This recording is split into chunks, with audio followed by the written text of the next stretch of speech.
Salamat po. Yan. Sana all. Mag-aral mabuti para sa'yo. Sana all.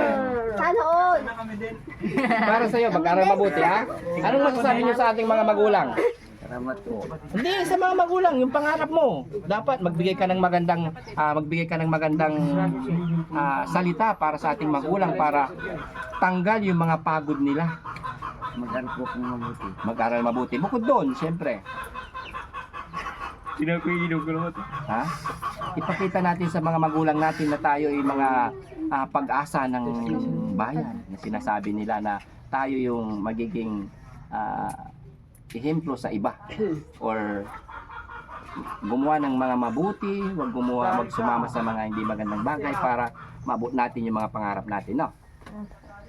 Tingin si Boss JB dahil ganun, kahit ganun pa man, pare-pareha silang tayo na mga mahirap, pero si Boss JB nagsipag, nagtiyaga para mayroon akong ipakita sa aking mga magulang na ako ay naging mabuting anak. Alam mo kung gaano kasaya yung mga magulang natin pag tayo ay gumagawa ng mga magagandang bagay.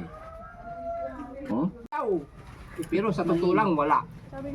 Magkano ba yon? Sabi ni nanay ngayon, 20 na bibigay si nanay ng 20. Ang baon ko na kunwari ang baon na binibigay sa 20 rin, o di naka 40 ka.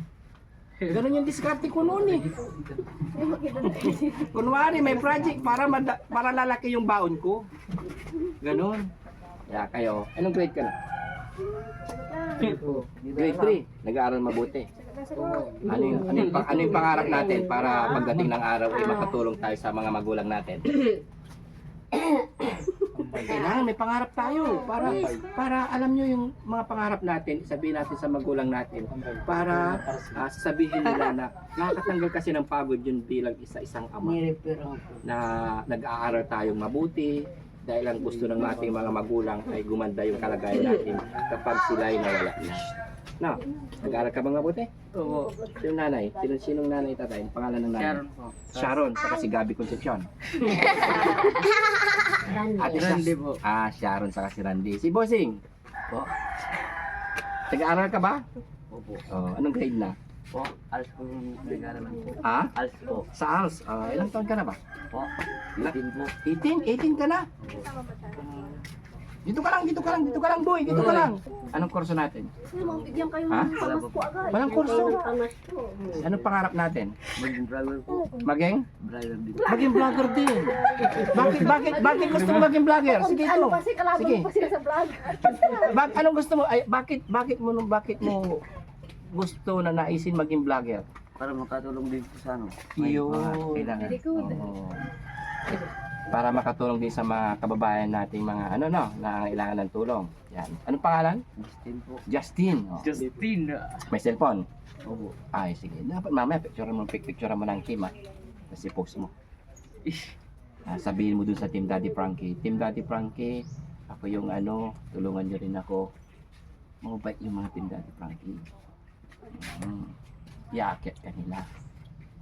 No, mag-aral kang mabuti, tas ilang taon ka na ngayon? 18 po. 18. Oh, may medyo maedad ka na. Dito na yung paghubog ng ating mga mga pangarap, para sa ating mga magulang. Kailangan tuloy-tuloy lang, huwag tayong mag-iinom, huwag muna mag-inom, huwag muna magbabarkada pwede magkipagbarkada pero piliin natin yung mga barkada natin, no? Kasi masarap sa pakiramdam ng isang magulang kung yung tayong mga anak ay sumusunod tayo sa mga sinasabi nila dahil ang kagustuhan nila ay mapabuti yung kalagayan natin. Dahil pagdating ng araw magkakaroon din tayo ng mga anak, yun din ang yun din ang pangagawa natin, no? Ikaw naman, Busing, ilang taon ka na? Ano po? 12. 12, nag-aaral. Bakit? Stop lang po ko isang taon. Bakit? Pero mag-aaral ka pa next. Mag-aaral ka para pagdating ng araw ipagmalaki tayo ng mga mayroon tayong ipagmamalaki, no? Mag-aaral kayo mabuti kasi ito para sa iyo. Salamat po. Yan. Sana all. Mag-aaral mabuti para sa iyo. Sana all. Sana all. Para sa'yo, mag-aral mabuti ha. Anong masasabi niyo sa ating mga magulang? Salamat po. Hindi, sa mga magulang, yung pangarap mo. Dapat magbigay ka ng magandang salita para sa ating magulang para tanggal yung mga pagod nila. Mag-aral po kung mabuti. Mag-aral mabuti. Bukod doon, siyempre. Ha? Ipakita natin sa mga magulang natin na tayo ay mga pag-asa ng bayan. Na sinasabi nila na tayo yung magiging ehemplo sa iba or gumawa ng mga mabuti, wag magsumama sa mga hindi magandang bagay para maabot natin yung mga pangarap natin, no?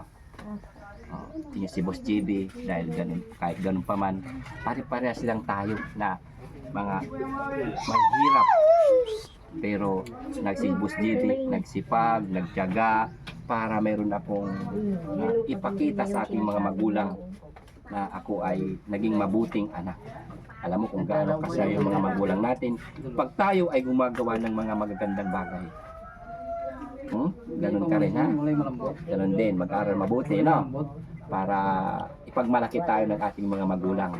Kasi kahit ako, yung anak ko, gumagawa ng mga hindi maganda, maya-maya pinapatawag ng barangay. Masakit sa aming mga magulang kapag yun ang magiging kaila ng ating mga anak. Dahil ganun din ang iyong pupuntahan pagdating ng panahon. No? Okay. Ano pangalan? Justin. Merry Christmas, Justin. And Happy New Year. Meron ka ng pambili ng baka pang email ha? Huwag pang email. Hindi po. Oh, yung mamaya pagdating mo kay nanay, nay, pambili mo ng ulam natin. Bigay mo yung 300, iwan mo yung 200. No, happy si nanay, masarap sa pakiramdam pag mga ganun, no? Hindi yung kapag may pera tayo is sayo lang. Hindi maganda yun. Ang sarap sa pakiramdam ng magulang kapag yung anak ay nagbibigay sa kanyang ina. No, ikaw rin, no? Anong gagawin mo sa 500? Ano po, ibibigay po. No, wag pang email, no? Baka mamaya yung sabong. Hindi po. Hindi. Anong pangalan mo? Arthur po. Arthur. Arthur. Si bossing naman? Denrico po. Jenrico. Denrico. Janrico. Ayan, ganda ng mga pangalan nyo. Mag-aral kayo mabuti, ha? Yan mga may napansin na wala nagsabi, ay hindi naman totoo yan. Yun ang sinasabi ng mga iba pero hindi kami nagkagalit. Kasi hindi nila nakikita yung mga ginagawa namin. Okay lang, kasama yun sa buhay. Yung mga sinasabi nila na hindi ako matalino. Hindi ng ibang classmate mo. Pero wag kang susuko. Doon ka kukuha ng lakas para ipakita mo sa ating mga ibang tao na ikaw ay kaya ko to. Ganun lang, ha? Kung may mga nambubuli sa inyo, huwag nyo nang pansinin yun. Sabihin niyo sa sarili ninyo, kaya ko to, magsisikap ako. Mahina yan kasi mahina utak niyan, bobo yan, ganun, di ba? Huwag kayong maniwala doon dahil lahat tayo is hindi bobo. Lahat ng bagay na pag-aaralan, no? Kaya maging mabuti lagi, no? Yan. Merry Christmas. Ano masasabi niyo sa mga tagpa 500 kayo? Salamat po. Salamat po. Yan. Kunting pagpapasaya sa mga batang ito. And bye-bye and God bless us all. Thank you. Kabayan, bigyan natin ng kunting kasiyahan at kunting pamasko sa mga batang ito.